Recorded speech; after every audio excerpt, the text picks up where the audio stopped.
والمرسلين شفيع المذنبين حبيب إله العالمين أبي القاسم محمد اللهم صل على محمد وعلى أهل بيته الطيبين الطاهرين المعصومين لا سيما بقية الله في الأراضين روحي وأرواح المؤمنين لتراب مقدمه الفداء واللعنة الدائمة الأبدية على أعدائهم أعداء الله من يوم عداوتهم إلى أبد الآبدين. أما بعد فقد قال الله الحكيم في كلامه المجيد وقوله الحق. بسم الله الرحمن الرحيم. يا أيها الذين استجابوا لله وللرسول إذا دعاكم لما يحييكم صلوات اللهم صل على محمد وآل محمد وعجل فرجهم. اپنے اپنے اعمال کی قبولیت کے لیے جو مومنین سال گزشتہ ان صفوف عذاب میں موجود تھے، آج اس دنیا میں نہیں ہیں، ان کی بلندی درجات کے لیے، شہداء اسلام کی بلندی درجات کے لیے ایک مرتبہ پھر بلند آواز سے صلوات پڑھ دیجئے.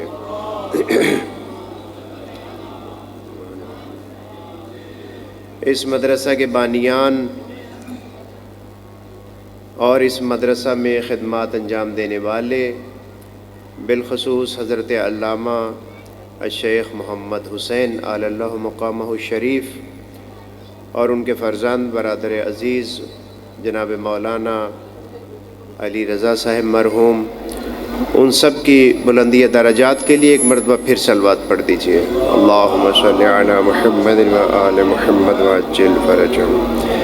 تقریباً 35 منٹ باقی ہیں جو مجھے وقت دیا گیا ہے، اور یہ تھوڑا سا سستی کا وقت ہوتا ہے، کیلولہ کا وقت ہوتا ہے، اور آپ ظاہر ہے اسی کیفیت میں ہیں. اگر اس کیفیت کو تھوڑا سا دور کر لیا جائے اور آپ زحمت کریں، تھوڑا تھوڑا قریب ہو جائیں یا کہیں پر ایک جگہ پر جمع ہو جائیں تو میرا خیال ہے وہ زیادہ بہتر رہے گا. صلوات پڑھتے ہوئے تھوڑا تھوڑا زحمت فرمائیں، آگے تشریف لے آئیں. اللہم صلی علی محمد و آل محمد وعجل فرجہم. خداوند متعال آپ کی توفیقات خیر میں اضافہ فرمائے. ماہ ربیع الاول کی آج آخری تاریخ ہے اور کل سے ماہ ربیع الثانی کا آغاز ہے. اس مہینے میں جو آج آخری دن ہے، اس میں خداوند متعال نے نبی گرامی اسلام کو بھی اس دنیا میں بھیجا، اور اس ہستی کا روز ولادت بھی اسی مہینے میں ہے جس ہستی کے حوالے سے ہمیں جعفری کہا جاتا ہے. تو اسلام کی ابتدا کرنے والی ہستی، اسلام کو متعارف کروانے والی ہستی، بانی اسلام، معرف اسلام، خاتم الانبیاء بھی اسی مہینے میں تشریف لائے.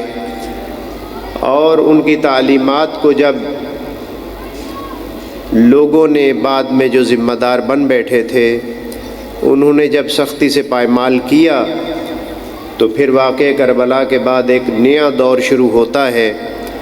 اس دور کو عروج حاصل ہوتا ہے ہمارے چھٹے آقا و مولا حضرت امام جعفر صادق علیہ السلام کے زمانے میں، کہ جن کے حوالے سے ہمیں جعفری ہونے کا شرف بھی حاصل ہے. ان کو بھی اسی مہینے میں بھیجا. خداوند متعال نے اپنے نمائندگان کا تعارف کروایا. خداوند متعال نے اپنے نمائندگان کو پہلے بھیجا اور نصاب کو بعد میں بھیجا. حضرت آدم پہلے تشریف لائے اور چند ایک احکام جو آپ کی زندگی میں تھے وہ بعد میں ان کا تعارف کروایا گیا. اسی طریقے سے صاحبان کتاب انبیاء پہلے تشریف لائے، کتاب بعد میں آئی. سرور دو عالم صلی اللہ علیہ وآلہ وسلم پہلے تشریف لائے. 40 سال زندگی گزارنے کے بعد آپ نے اسلام کا تعارف شروع کیا، اور 23 سال تک آئین اسلام کا نزول جاری رہا. پہلی وحی جب نازل ہوئی تو سرور دو عالم 40 سال کے سن مبارک میں تھے. آپ کو مبعوث ہونے کی خبر دی گئی، آپ کے اوپر آیات کا نزول ہوا، اور پھر یہ سلسلہ چلتا چلتا آپ کی رحلت تک جاری رہا، تو بس معلم پہلے آیا، استاد پہلے آیا، نصاب 40ویں سال سے آنا شروع ہوا۔ تو پس خداوند متعال نے حضرت انسان کو اتنی عظمت بخشی کہ اس کی اصلاح کے لیے، اس کی رہنمائی کے لیے اسے تنہا نہیں چھوڑا، بلکہ نصاب بھی بھیجا اور نصاب پڑھانے والے بھی ساتھ بھیجے۔ دونوں کو بھیج کر اور استاد کو پہلے بھیج کر نصاب کو بعد میں بھیج کر یہ بھی بتایا کہ فقط یہ کہا جائے کہ کتاب کافی ہے، یہ قطعاً درست نہیں ہے، اور اگر کہا جائے کہ استاد کافی ہے تو یہ بھی درست نہیں ہے۔ خداوند متعال نے پہلے ہی دن سے اس بات کو رد کر دیا۔ پس نبی گرامی اسلام تشریف لائے اور نبی گرامی اسلام پر آیات کا نزول ہوا، اقرأ بسم ربک الذی خلق۔ چونکہ وقت کم ہے تو میں جلدی سے موجودہ دور کے مطابق چاہتا ہوں ایک دو باتیں آپ کی خدمت میں عرض کرتا چلوں، تاکہ آپ کو کہیں پر بھی اگر جواب دینا پڑے تو آپ جواب دینے کے قابل ہوں۔ الحمدللہ ہیں آپ علماء کی محافل میں ہوتے ہیں، علماء کو سنتے ہیں، علمی محافل میں تشریف لاتے ہیں۔ تو خداوند متعال نے پہلی آیات اقرأ بسم ربک الذی خلق، آپ جانتے ہیں یہ آیات نازل ہوئیں۔ نبی گرامی اسلام ان آیات کے نزول کے بعد گھر تشریف لائے، آپ نے تھوڑی دیر استراحت کی۔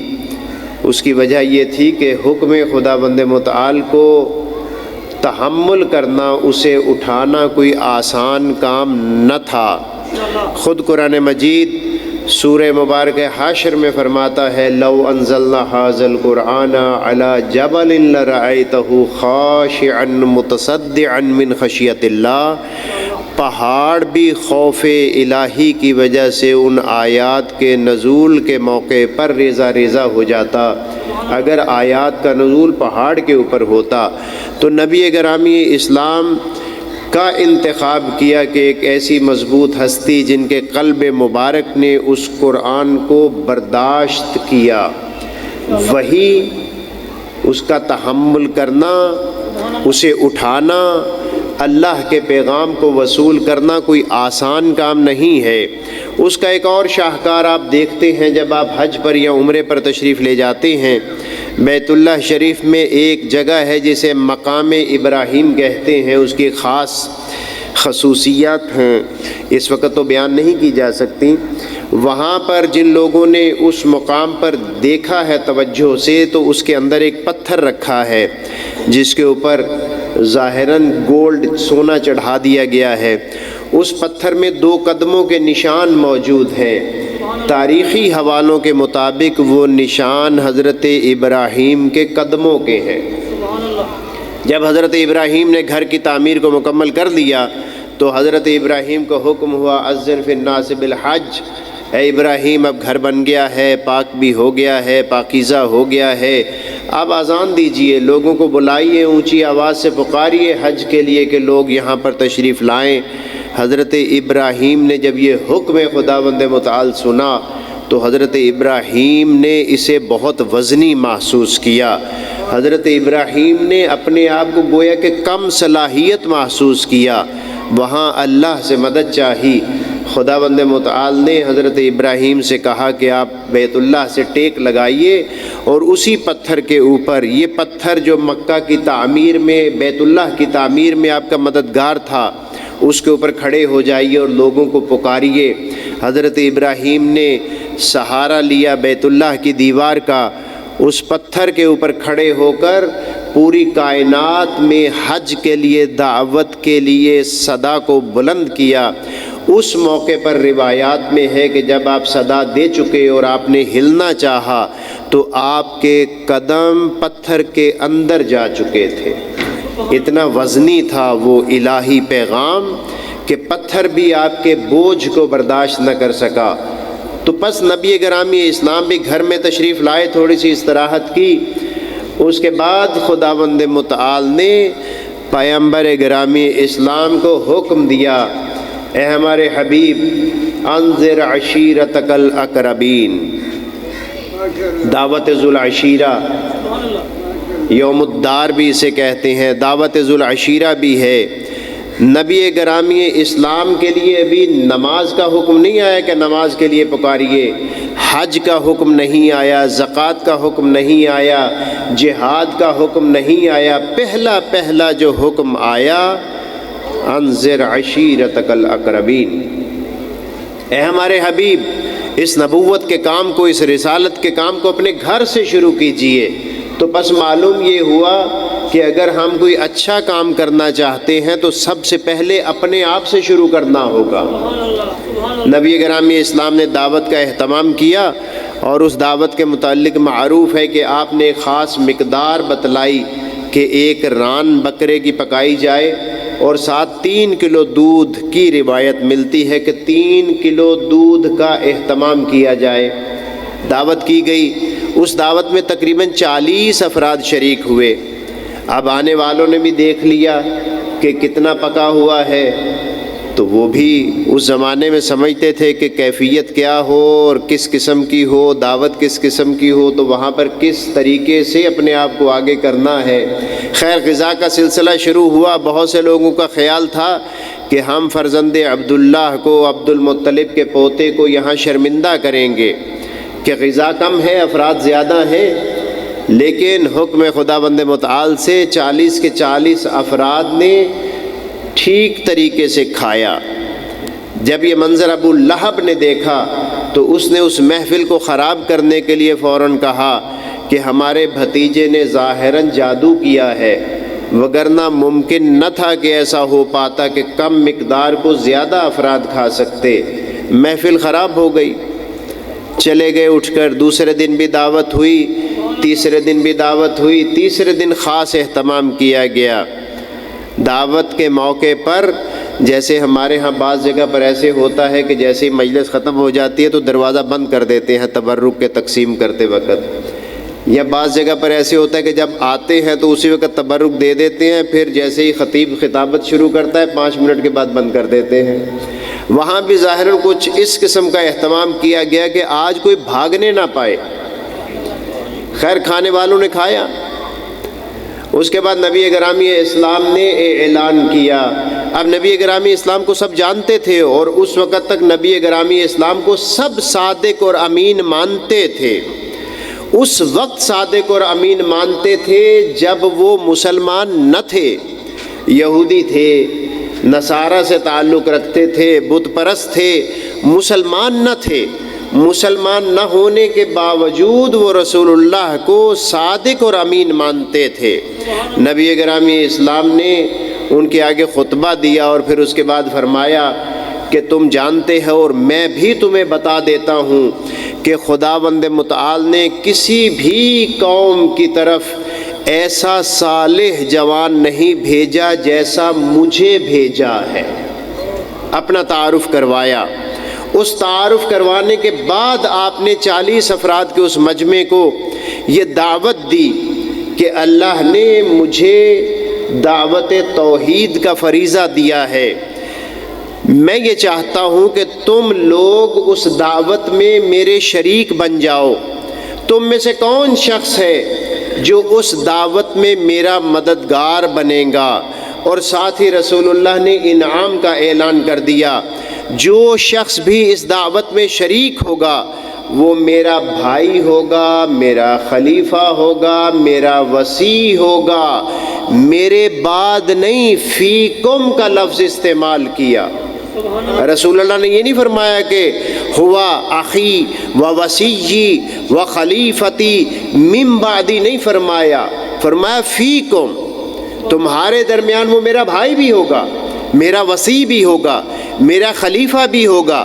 گویا کہ اپنی موجودگی میں ہی سب کچھ دے رہے ہیں۔ روایات میں ہے کہ مولا امیر المومنین کھڑے ہوئے اور کوئی شخص کھڑا نہیں ہوا۔ اب آپ دیکھیے، اگر سب کے سب کھڑے ہو جاتے تو پھر آپ کو کافی سارے خلیفے مل جاتے، لیکن رسول اکرام اسلام کو پتا تھا کہ یہاں جو ظرف موجود ہیں اس میں سے ایک ہی ایسا پاکیزہ ظرف ہے، لہٰذا اتمام حجت کے لیے فرمایا جو میرا ساتھ دے گا وہ میرا بھائی، وہ میرا وصی، وہ میرا خلیفہ۔ تینوں عہدے بیان فرمائے، امیر المومنین کھڑے ہوئے 10-11 سال کے، آپ کو بٹھا دیا روایات کے مطابق، پھر یہی دہرایا، پھر امیر المومنین کھڑے ہوئے، پھر بٹھا دیا، پھر تیسری مرتبہ اعلان کیا، پھر امیر المومنین کھڑے ہوئے۔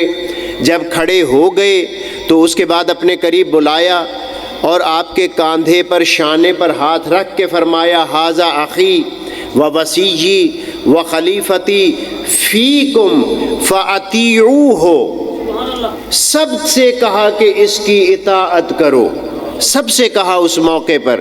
جیسے یہ فرمایا فوراً ابو لہب نے حضرت ابو طالب سے کہا لو دیکھو، پہلے بھتیجا تمہیں اپنی اطاعت کا حکم دے رہا تھا، اب تمہیں اپنے بیٹے کی بھی اطاعت کرنی ہوگی۔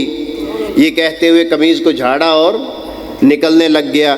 اب یہاں پر دیکھیے غور و فکر کی ضرورت ہوتی ہے۔ شہید مطہری رحمۃ اللہ علیہ ایک جگہ فرماتے ہیں کہ ہو سکتا ہے ایک شخص کے پاس بہت زیادہ علم ہو لیکن وہ کمثل الحمار یحمل اسفارا ہو، اسے اس علم کی تطبیق نہ آتی ہو کہ اس علم کو کہاں پر استعمال کرنا ہے، دنیا میں آنے والے واقعات کو اس علم کے ذریعے سے کیسے درک کرنا ہے، اٹھا اور چل دیا۔ اب یہاں پر دیکھیے کہ نبی گرامی اسلام نے جب پہلی ہی مرتبہ امیر المومنین کھڑے ہو گئے تو آپ فرماتے کہ یہ میرا وصی ہے، میرا بھائی ہے، میرا خلیفہ ہے، پھر بٹھایا، پھر کھڑے ہوئے، پھر بٹھایا، پھر کھڑے ہوئے، اس کے بعد اعلان کیا۔ ممکن ہے اس سے نبی گرامی اسلام لوگوں کے بہانے ختم کرنا چاہتے ہوں کہ لوگ کہیں میں تو 30 سال کا تھا، 40 سال کا تھا، 50 سال کا تھا۔ اب یہاں جو مسن افراد موجود ہیں انہیں پتہ ہے کہ ان کو ذرا کھڑے ہونے میں کبھی دایاں بازو، کبھی بایاں بازو، کبھی عصا کا سہارا لینا پڑتا ہے، گھٹنوں کے اوپر ہاتھ رکھتے ہوئے کھڑے ہوتے ہیں۔ یہ گھٹنوں کی بیماریاں ظاہر ہے اس زمانے میں بھی موجود تھیں، اور امیر المومنین 10-11 سال کے تھے۔ یہاں کسی بھی نوجوان کو، اس بچے کو لے آئیں، اس کے جسم میں مثلیں کہ سپرنگ ہوتے ہیں، وہ فوراً کھڑا ہو جائے گا۔ اب ممکن ہے کوئی کہتا کہ ہم تو کھڑے ہو رہے تھے، یہ پہلے کھڑا ہو گیا، لہٰذا رسول اللہ نے آخر تک موقع دیا کہ اگر کسی نے پہلے اعلان ہوئے، یہ میرے الفاظ ہے، اگر کسی نے میرے پہلے اعلان سے کھڑا ہونا شروع کر دیا ہے تو تیسرے اعلان تک ہی کھڑا ہو جائے۔ لیکن کسی کے ظرف میں یہ چیز موجود نہ تھی تو اپنی دعوت کی ابتدا میں پھر دہرا دوں، نماز کا حکم نہیں دیا، ابھی روزے کا حکم دیا نہیں دیا، حج و زکوٰۃ و خمس و جہاد کسی چیز کا حکم نہیں دیا۔ پہلا جو اعلان کیا وہ اپنے وصی اور خلیفہ کا اعلان کیا۔ لہٰذا یاد رکھیے، اگر کوئی شخص آپ کی اذان کو دہشت گردی کہتا ہے تو وہ توہین رسالت کرتا ہے۔ یہ توہین رسالت نہیں ہے بلکہ وہ توہین خدا کرتا ہے۔ کیوں؟ اس لیے کہ خداوند متعال نے حکم دیا تھا انذر عشیرتک الاقربین۔ لہذا یاد رکھیے، کسی شخص کو یہ کہنے کی اجازت نہیں دی جا سکتی کہ وہ کسی مکتب تشیع کے شخص کو یہ کہے کہ تمہاری اذان دہشت گردی ہے۔ اللہ کے حکم سے اللہ کے رسول نے یہ اقدام کیا، یہ پہلا حکم۔ اور پھر چلتے چلتے میں 23 سال آپ گزار دیجئے، آخری حکم کیا ہے؟ درمیان میں نماز بھی آئی، روزہ بھی آیا، حج بھی آئی، شراب کی حرمت آئی، تمام احکام آئے، پورے کے پورے اسلام کو بیان کیا، حج کر کے دکھایا، جہاد کر کے دکھایا، تمام احکام مکمل ہو گئے۔ حجۃ الوداع کے موقع پر نبی گرامی اسلام نے جو خطبہ ارشاد فرمایا، اس خطبے میں نبی گرامی اسلام نے گویا کہ لوگوں کو، مسلمانوں کو متوجہ کیا کہ اب میں تمہارے درمیان سے جانے والا ہوں۔ پھر چل پڑے، حج ہو گیا، مکہ سے روانگی ہوگی قافلوں کی۔ اب آگے آپ سنتے رہتے ہیں، غدیر کے مقام پر پہنچے، وہاں پر پھر ایک مرتبہ وحی ہوئی، یا ایھا الرسول بلغ ما انزل الیک من ربک، اے میرے حبیب، وہ جو بات ہم نے آپ کے پاس بطور امانت رکھی تھی، فبلغ، آپ اس کو پہنچائیے۔ ماں کا لفظ استعمال کیا، وہاں یہ نہیں فرمایا بلغ ھذا و ھذا، اس چیز کو پہنچائیے جو چیز ہم آپ کو کہہ رہے ہیں، کہا نہیں، اس کا مطلب ہے پہلے سے کہا ہوا تھا، پہلے سے یہ حکم بتلایا ہوا تھا، فقط اس کا ٹائم نہیں بتلایا تھا۔ اب جب غدیر میں پہنچے تو وہاں پر بھی جو اعلان ہوا اسے اعلان ولایت کہتے ہیں۔ تو گویا یاد رکھیے نبی گرامی اسلام کی بعثت سے لے کر رحلت تک کے 23 سال کے عرصے کی ابتدا بھی اعلان ولایت سے ہے اور انتہا بھی اعلان ولایت پر ہے۔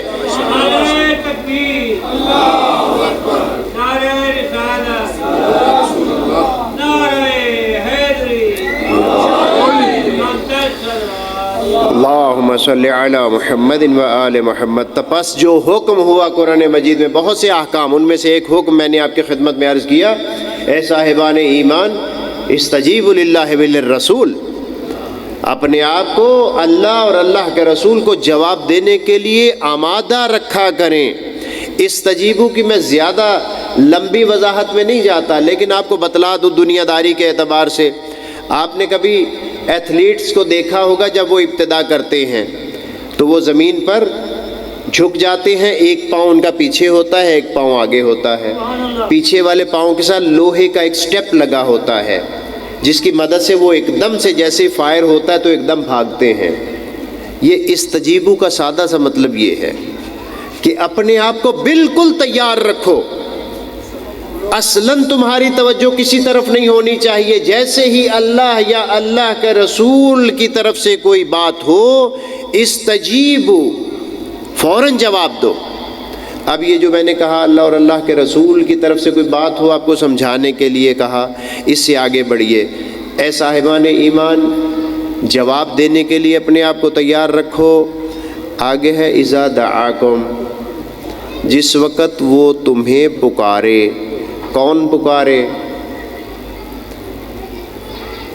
دعا دعا دعا واحد ہے جب تمہیں اللہ کا رسول پکارے۔ گویا کہ خداوند متعال نے اپنے حبیب کے پکارنے کو بھی اپنا پکارنا قرار دیا، اذا دعاکم، اور پھر ساتھ ہی بتا دیا بڑے احسان فراموش ہوتے تھے وہ لوگ۔ ہم میں سے بہت سے لوگ خداوند متعال محفوظ رکھے بہت سے ایسی باتیں کرتے ہیں۔ لما یحییکم، جب اللہ کا رسول تمہیں پکارتا ہے اس میں نہ اللہ کا فائدہ ہے نہ اللہ کے رسول کا فائدہ ہے، تمہاری ہی ابدی حیات اس میں مضمر ہے۔ لما یحییکم، تمہیں ہمیشہ حیات جاویدان کی طرف بلاتے ہیں اور اللہ کے رسول دونوں۔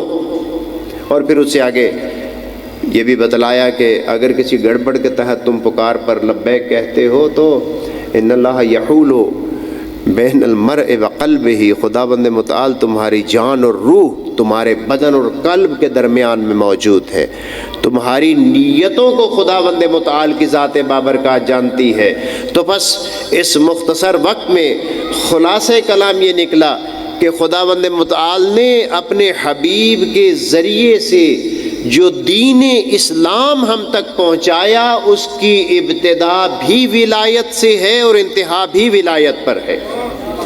اور یہی وجہ ہے کہ ولایت پر جب بھی کوئی حرف آنے لگا ہے، جب بھی کوئی مشکل آئی ہے، جب بھی کسی نے اعتراض کیا ہے تو سب سے شاندار چیزوں کو، سب سے قیمتی چیزوں کو قربان کیا گیا ہے۔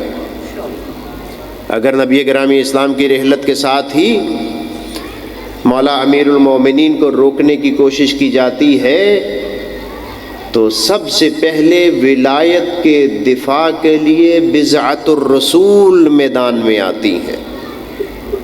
سیدۃ النساء فاطمۃ الزہرا۔ کون فاطمۃ الزہرا؟ روایات میں ہے کلما جاءت رسول اللہ، جب بھی جناب سیدہ رسول اللہ کی خدمت میں تشریف لاتی تھیں قام الیہا، اللہ کے رسول آگے بڑھ کر استقبال کرتے تھے۔ اس کے بعد روایت میں ہے، مختصر کروں، اس کے بعد روایت میں ہے آپ کے دونوں ہاتھوں کو اپنے ہاتھوں میں لیتے تھے، آپ کی پیشانی کا بوسہ لیتے تھے، فجلسہا علی مجلسہ، پھر آپ کو اپنی مسند پر بٹھاتے تھے۔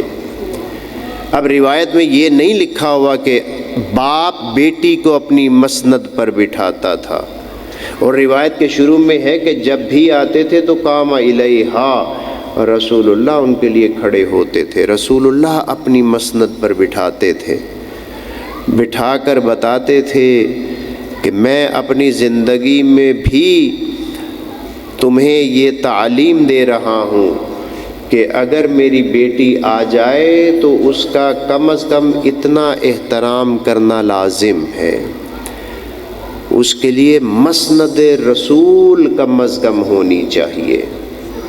اور آپ نے دیکھا اللہ کے رسول کا آنکھیں بند کرنا تھا، اس دنیا سے رحلت ہونی تھی، کہ امت نے آپ کے ساتھ وہ سلوک کیا کہ سیدہ فرماتی تھی سبت علی مصائب لو انہا سبت علی الایام سرنا لیالیا الا لعنت اللہ علی القوم الظالمین وسیعلم الذین ظلموا ایام منقلب ینقلبون۔